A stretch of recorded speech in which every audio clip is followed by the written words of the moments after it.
एक आम इंसान बीमारियों से कैसे दूर रह सकता है? बीमारियां तो आती रहती हैं। जी मैडम, बीमारी पहले तो हमें समझना चाहिए कि बीमारी एक चॉइस है। कोई बीमारी अगर मैं चाहूं तभी मुझे आती है। As an individual, as a society and as a planet and environment हम ऐसे किस तरह से जिए और रहे कि हमारा विकास होता रहे और ऐसी बीमारियां हमको ना आए। अगर हमारा बॉडी थोड़ा बहुत एक्टिव है और अगर हमारा खुराक सही है तो हमें कोई बीमारी नहीं हो सकती। बीमारी रियली अमीरी और गरीबी देखकर नहीं आती है, वो हमारी लाइफस्टाइल देखकर आती है।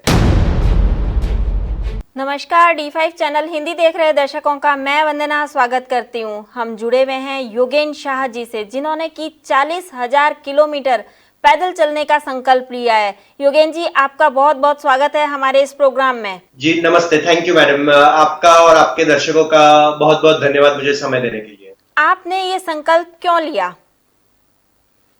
मैम, आज हम देखते हैं कि मतलब मेरे फैमिली से ही शुरू किया जाए तो मदर को डायबिटीज है, फादर को भी डायबिटीज है, ब्लड प्रेशर है। मेरे दादा दादी जो थे उनको पार्किंसंस की बीमारी थी और काफी सालों तक उनको पीड़ा रही। और जब उनका लास्ट स्टेज था तो उनको कुछ याद नहीं था, उनको मतलब उनके खुद के बच्चों के नाम वगैरह कुछ याद नहीं थे, उनका बॉडी का कुछ भी खाना पीना बाथरूम कुछ कंट्रोल नहीं होता था उनसे। और उन्होंने भी काफी सालों तक दवाइयां ली, 10-15 सालों तक, और फिर उनके दवाइयों के साइड इफेक्ट से उनके पेट में अल्सर होने से फिर अल्टीमेटली उनकी दोनों की डेथ हुई। मैंने बचपन से ही घर में बहुत बीमारियां देखी है, दोस्तों में भी मैं देखता हूँ तो फ्रीक्वेंटली उनको, अभी भी यंग है तो भी हार्ट अटैक वगैरह कॉमन हो गया है 30-40 साल के लोगों को। इतनी सारी मैंने बीमारियां देखी है इंडिया में, और मैं पहले यूके में रहता था वहां पे भी।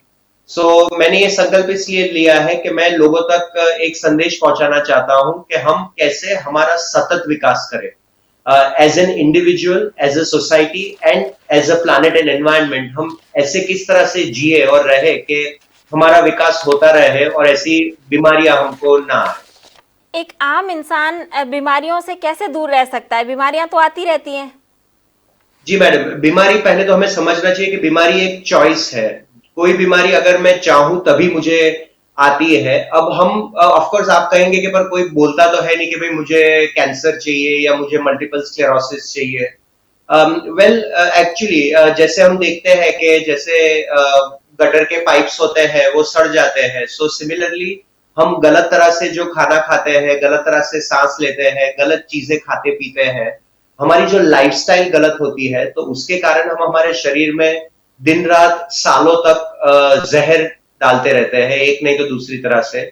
और वो जहर अंदर जमा हो होकर बीमारी बन जाता है। मुझे अभी कोई मिले जिनको कैंसर है और उनका ये कहना था कि उन्होंने कभी तम्बाकू, शराब वगैरह, होटल का खाना, ये सब कभी नहीं किया, बाहर भी बहुत कम खाया है, हमेशा घर का ही खाया है, शुद्ध खाया है, तो उन्हें कैंसर कैसे हो गया? सो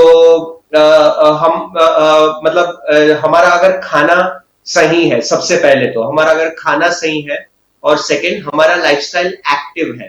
एक्टिव का मतलब जरूरी नहीं कि आप जिम में जाके करो, लेकिन आप छोटा मोटा घर का काम, चाहे वो झाड़ू पोछा हो, चाहे थोड़ा बहुत सामान साफ करना हो, गाड़ी साफ करना, बाइक साफ करना, बच्चों को स्कूल तक छोड़ने जाना। अगर आप छोटे मोटे काम करते हैं, वॉकिंग, साइकिलिंग, स्विमिंग, कोई भी, या घर के काम, अगर हमारा बॉडी थोड़ा बहुत एक्टिव है और अगर हमारा खुराक सही है तो हमें कोई बीमारी नहीं हो सकती। अच्छा फूड कौन सा है और बुरा खाना कौन सा है? मैडम, जो खाना हमारे लिए है वो खाना सही है। ऑफ कोर्स हमारे लिए कौन सा खाना है जिस खाने को प्रोसेस ना करना पड़े। प्रोसेस मतलब क्या? मतलब जिस खाने को काटना, छीलना, उबालना, तलना, सेकना पड़ता है, वो खाना हमारे लिए नहीं है। मतलब हम काफी डिटेल में भी बात कर सकते हैं अगर आप चाहे तो, पर अगर आप इतिहास देखेंगे तो जब से खेती बाड़ी शुरू हुई तब से अमीर गरीब भेदभाव वगैरह शुरू हुआ। और सब लोग दिन में 3 बार खा ले और गेहूं और चावल जैसे घास खा ले, इनसे सिर्फ जमींदारों को फायदा था, क्योंकि जमींदारों के पास गाय थी, बैले थी, भैंसे थी और इंसान थे। और इंसान जो है उनको आप जानते हैं कि हमारे इवोल्यूशन बंदरों में से हुआ है। बंदर जो होते हैं वो घास नहीं खाते और बंदर पूरे दिन खाते रहते हैं और भागते रहते हैं। जबकि गाय भैंस वगैरह उनको रूमिनेंट्स कहते हैं, मतलब उनके मल्टीपल पेट होते हैं, मल्टीपल स्टमक्स होते हैं जो घास हजम करने के लिए बने गए हैं, और वो लोग वो जुगाली करते हैं, मतलब खाना निगलते फिर एक पेट से दूसरे पेट ले जाते हैं, फिर तीसरे पेट ले जाते हैं। सो उनके लिए वो सही है। पर क्योंकि हमें खेतों में साथ में काम करना था, इसलिए जमींदारों को यही फायदा था कि हम भी वो घास खा लें, और फिर वो गेहूं और चावल खाने के लिए उसे पहले पीसना पड़ता है, फिर उसे सेकना पड़ता है, तलना पड़ता है, एक्सेट्रा। सो ये सब खाना हमारे लिए नहीं है। सो आप फ्रूट्स खा सकते हैं, लेकिन हो सके तब तक फ्रूट को छीलना नहीं है, क्योंकि स्किन में सबसे ज्यादा न्यूट्रिशन होता है। फ्रूट को काटना नहीं है, क्योंकि आप जब किसी चीज को काटते हैं तो आप अपने दांत का काम करते हैं, और आपको कोई भी डॉक्टर बता देगा कि हमारी जो पाचन प्रक्रिया होती है, डाइजेस्टिव सिस्टम, डाइजेशन की शुरुआत चबाने से होती है, सैलिवेशन बोलते हैं उसे, मतलब थूक का मिलना। सो जिस खाने में थूक नहीं मिलता वो खाना हमें हजम नहीं होता, उसका हमें कोई फायदा नहीं होता। इसलिए अगर आप फ्रूट का छिलका निकालते हैं, अगर आप फ्रूट को काटते भी हैं जिससे आपका चबाना कम हो जाए, अगर आप फ्रूट का जूस बना देते हैं, तो फिर आपको उस फ्रूट का कोई फायदा नहीं होगा। सेम सब्जियों के लिए भी, तो जिस सब्जी को आप धोकर खा सकते हैं, जिसे ना काटना पड़े ना छीलना पड़े, जैसे ककड़ी है तो उसे धोकर खा सकते हैं, टिंडे है, काफी ऐसी सब्जियां हैं, टमाटर है, जिसको भी आप धोकर सीधा खा सकते हैं, वो खाना सही है। फिर नट्स होते हैं और सीड्स होते हैं। सो नट्स में ऑफ कोर्स अगर आपका बजट अलाउ करता है तो बादाम, काजू, अंजीर, अखरोट एक्चुअली यही सही है, क्योंकि बजट वाइज भी यही सस्ता पड़ता है, क्योंकि आपको कोई बीमारियां नहीं आती, आपका डॉक्टर का टाइम, डॉक्टर के खर्चे, दवाइयां, ऑपरेशन, ये सबसे आप बहुत बच जाते हैं, आपकी उम्र बहुत लंबी हो जाती है, और आप बहुत एक्टिवली जी सकते हैं। जैसे आपको पता है कि मैं 40,000 किलोमीटर चल के यही दिखाने की कोशिश कर रहा हूं कि पका हुआ खाना नहीं खाने से मुझे कोई फर्क नहीं पड़ेगा। फिर जितने भी जानवरों के पदार्थ है, जैसे कि दूध है, शहद है, तो वो भी हमें नहीं खाना है। अगर आप कर्मा थियरी में बिलीव करते हैं तो वो दूध बछड़े का है, गाय का है, हमारा नहीं है। और प्लस जैसे मेरी बीमारी जो है एंकिलोजिंग स्पॉन्डिलाइटिस, जैसे मैंने आपको पहले बताया कि मैंने यूके में 6-7 साल इलाज करवाया, इंडिया में 6-7 साल इलाज करवाया, बट एक्चुअली जितनी भी हड्डियों की बीमारियां हैं वो ज्यादातर गाय भैंसों में से हमारे पूर्वजों को आई, और फिर उनके जीन्स में से हमारे जीन्स में आई। सो आप जानवरों की चीजें खाएंगे, आप जानवरों के ज्यादा नजदीक ज्यादा समय तक रहेंगे, तो जानवरों की बीमारी आ जाएगी। तो सही खुराक क्या है? फ्रूट्स, वेजिटेबल्स, नट्स और सीड्स, जिनमें से किसी को भी रोस्ट, पील, कट, जूस, फ्राई, बॉयल कुछ नहीं किया हुआ, स्प्राउट कुछ नहीं, जो भी चीज कुदरत से मैं लेकर खा सकता हूं वो खुराक मेरे लिए सही है। आपको सीवियर स्पॉन्डिलाइटिस हुआ था, तो उसके बावजूद आपने इतना चलने का फैसला किया, और आप चल भी रहे हैं आराम से, और आप दवाई भी नहीं कोई ले रहे हैं। जी मैडम, हाँ, तो मैंने आपको बताया जैसे एंकिलोजिंग स्पॉन्डिलाइटिस का मेरा लंदन में 7 साल इलाज चला, और फिर मैं जब इंडिया आया तो 7 एक साल यहाँ इलाज चला, और हर 2-3 महीने में मुझे अस्पताल में भर्ती होना पड़ता था। फिर सुबह मुझसे बिल्कुल चला नहीं जाता था, मैं जब सोकर उठता था तो बाथरूम तक जाने में आधा पौना घंटा लगता था, और बैसाखियों के सहारे चलता था। अगर एक बार बैठ गया तो फिर खड़े नहीं हो पाते, खड़े हो गए तो फिर चल नहीं पाएंगे। सो बहुत बुरी हालत थी मेरी, और डॉक्टरों ने साफ बताया था कि पूरी जिंदगी आपको दवाइयां और सर्जरी और व्हील चेयर और ये सब के काम ही, ये सब से ही काम चलेगा। और वो सब मैं कर भी रहा था, मेरे हर महीने के एक्सरे, एमआरआई, दवाइयों के रिपोर्ट, ये सब 15 साल ये सब चला। फिर 15 साल के बाद जैसे मेरी उम्र बढ़ती गई तो मुझे लगा कि मैं नहीं मानता कि भगवान ने मुझे जन्म दुखी होने के लिए, बीमार रहने के लिए और कमा कमा कर डॉक्टरों को देने के लिए मुझे ये जन्म दिया है। फिर मैंने सब स्टडी करना शुरू किया अपने बॉडी के बारे में, अपने डिजीज के बारे में, और मैं अपने लाइफस्टाइल में चेंजेस लाता गया। जैसे जैसे मैं चेंजेस लाता गया मुझे अच्छा लगने लगा, मुझ में और शक्ति आने लगी, मैं थोड़ा बहुत चल पाने लगा, मैं थोड़ा बहुत स्विमिंग कर सकता था, फिर साइकिलिंग करने लगा, तो मुझे और ठीक होती गई मेरी तबीयत। मैंने अपनी सांसों पे ध्यान देना शुरू किया, अपने खुराक पे ध्यान देना शुरू किया, ठंडी चीजें सारी बंद कर दी, आइसक्रीम, कोका कोला वगैरह ये सब नहीं के बराबर कम कर दिया। सो ये सब जैसे मैं चेंजेस करता गया मुझे अच्छा लगता गया, तो फिर धीरे धीरे मैंने अपनी दवाइयां कम करते करते फिर बंद कर दी। फिर मैं कभी कभी ब्रूफेन या पैरासीटामोल ले लेता था, पर अब 3-4 साल हो गए मैं ना किसी डॉक्टर का मतलब क्लिनिक देखा है, और ना ही मैंने कोई भी दवाई खाई है। और अब मैं रोज का 20-30 किलोमीटर रोज मिनिमम चलता हूँ, साइकिलिंग, स्विमिंग ये सब भी कर सकता हूँ। सो हाँ मैडम, एक्चुअली मेरे 15 साल के फॉरेन के और इंडिया के इलाज से जो फायदा नहीं हुआ, वो फायदा डाइट और लाइफस्टाइल बदल कर हो गया। और बीमारी अभी भी है। अगर मेरा ब्लड टेस्ट करवाए तो मुझे HLA-B27 जीन अभी भी मेरा पॉजिटिव है। सो बीमारी है, लेकिन बीमारी की जो असर होती है वो मेरे में अब कोई असर नहीं रही। मेरे हाथ बहुत कांपते थे, गर्दन बहुत कांपती थी, चल ही नहीं पाता था मैं 2 कदम भी। सो बहुत बुरी हालत थी, और उसमें से आज मैं इस हालत में हूँ। हाँ मैडम। जब आपको ये बीमारी का पता चला उसके बाद आपने अपना लाइफ स्टाइल चेंज करा और मेडिटेशन भी किया आपने, तो कौन आपको क्या लगता है कि क्या एक आम इंसान को मेडिटेशन करना चाहिए? मैडम एक्चुअली आपने जो कहा उसमें थोड़ा चेंज है। पहले 15 साल सिर्फ मेरा मेडिकेशन ही चला, 15 तक सिर्फ वो इलाज था। मेरे लाइफस्टाइल में कुछ मैंने बदलाव नहीं किए थे। फिर लाइफस्टाइल में बदलाव करता गया तो अपने आप दवाइयां बंद हो गई। तो आपके सवाल का मैं यही जवाब दूंगा कि अगर आपकी श्रद्धा डॉक्टर में है, आप डॉक्टर के पास गए हैं और आपको डॉक्टर ने बोला है कि ये करो ये मत करो, तो आप वो करो और मत करो। सिंपल। पहले आप डॉक्टर की बात मानो, क्योंकि आपका विश्वास उनमें है, और वो गलत क्यों बोलेंगे, वो भी यही चाहते कि आप ठीक हो जाए। बट अपनी लाइफस्टाइल, अपना बॉडी, अपना जो समाज है, हमारा पर्यावरण है, इन सबको समझने की शुरुआत कीजिए। आप थोड़ा बहुत इतिहास पढ़िए, थोड़ा बहुत मेडिसिन पढ़िए, थोड़ा बहुत अपने बॉडी के एनाटॉमी के बारे में पढ़िए, थोड़ा ये कर्मा थियरी, स्पिरिचुअलिटी होता है, तो सब फील्ड के बारे में आप थोड़ा थोड़ा नॉलेज लेना, क्योंकि शरीर आपका है अल्टीमेटली। सो आप नॉलेज लेना शुरू कीजिए। आप अपने लाइफस्टाइल में चेंजेस लाना शुरू कीजिए। खुराक में शक्कर बंद कर दीजिए, नमक बंद कर दो, तेल बंद कर दो। सो आप जैसे चेंजेस लाते जाएंगे आपको ठीक लगने लगेगा, और जब आपको एकदम ठीक हो जाएगा तो आप डॉक्टर के पास नहीं जाएंगे। तो उसका जवाब आपके पास ही है कि आज आपकी तबीयत ठीक नहीं है तो आपको जो बोला गया है वो आप कीजिए। आपकी लाइफस्टाइल में आप चेंज कीजिए, अपना नॉलेज अपडेट कीजिए। आपको जैसे ठीक होने लगेगा आप अपने आप दवाइयां कम कर देंगे। मैं किसी को नहीं बोलता कि आप दवाइयां मत खाओ, आपको ठीक लगेगा आप खुद ही नहीं खाएंगे।